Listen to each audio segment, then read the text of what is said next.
Assalamualaikum warahmatullahi wabarakatuh. Nama saya Rizal Fadilah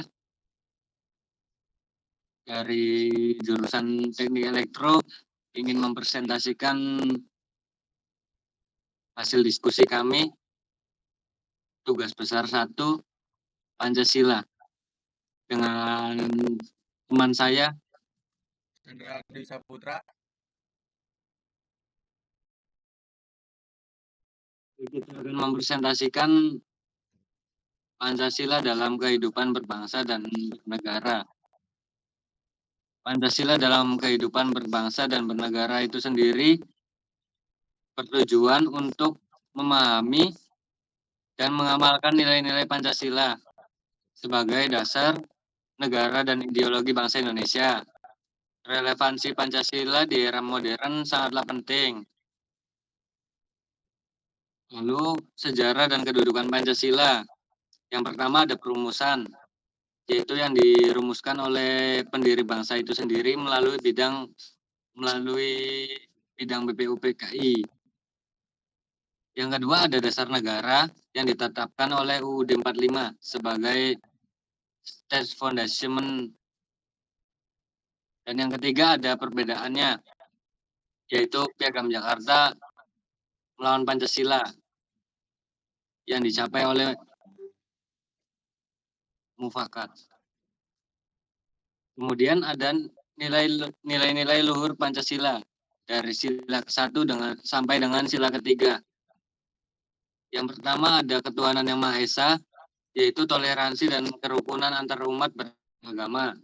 Yang kedua ada kemanusiaan yang adil dan beradab, yaitu penghargaan terhadap HAM dan martabat manusia.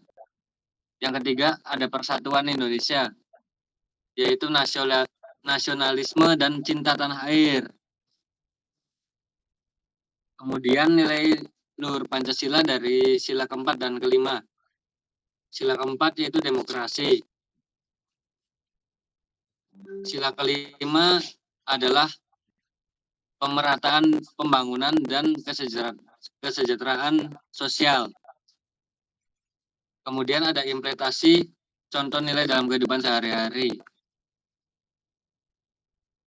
Tantangan implementasi Pancasila, ideologi asing mempengaruhi ideologi asing dan radikalisme. Lalu ada kesenjangan sosial dalam ekonomi yang meningkat. Kemudian yang terakhir ada degradasi moral, yaitu etik bangsa. Kemudian untuk yang slide ini akan dipresentasikan oleh kawan saya, yaitu Chandra. Silakan Mas. Terima kasih Mas Rizal. Untuk materi selanjutnya akan saya teruskan. Di sini ada solusi dan upaya revitalisasi Pancasila. Yang pertama ada pendidikan, dimulai dari Pancasila sejak usia dini, dan yang kedua ada sosialisasi melalui media massa dan teknologi. Yang ketiga ada keteladanan, yaitu pemimpin dan tokoh masyarakat, dan keempat ada penguatan, yaitu lembaga negara yang berlandaskan Pancasila. Oke, next, Mas Rizal.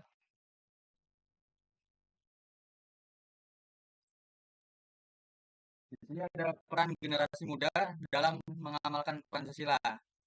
Yang pertama yaitu adalah agen perubahan, yaitu menjadi agen perubahan yang berintegritas. Dan yang kedua ada inovasi, yaitu pengembangan inovasi bermanfaat.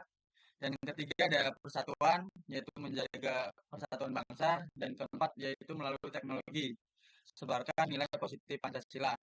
Oke, next, Mas Rizal. Di sini ada relevansi Pancasila dalam pendidikan.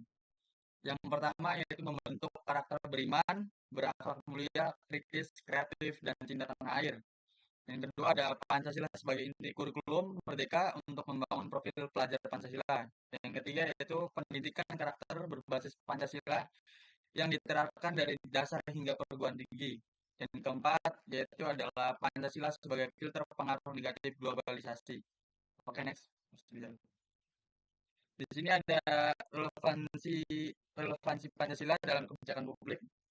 Yang pertama yaitu Pancasila menjadi landasan dalam perumusan dan pelaksanaan kebijakan publik yang adil dan inklusif. dan juga berorientasi pada kesejahteraan rakyat.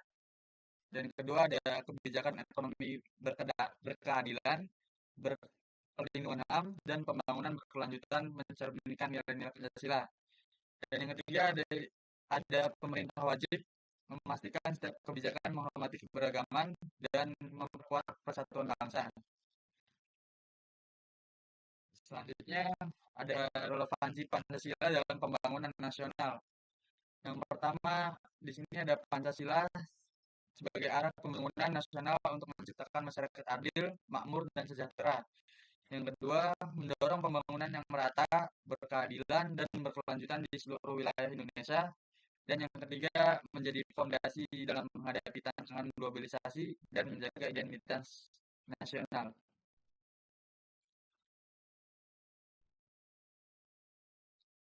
Ya, untuk slide terakhir kesimpulan di sini, yaitu Pancasila adalah pedoman hidup dan arah pembangunan bangsa.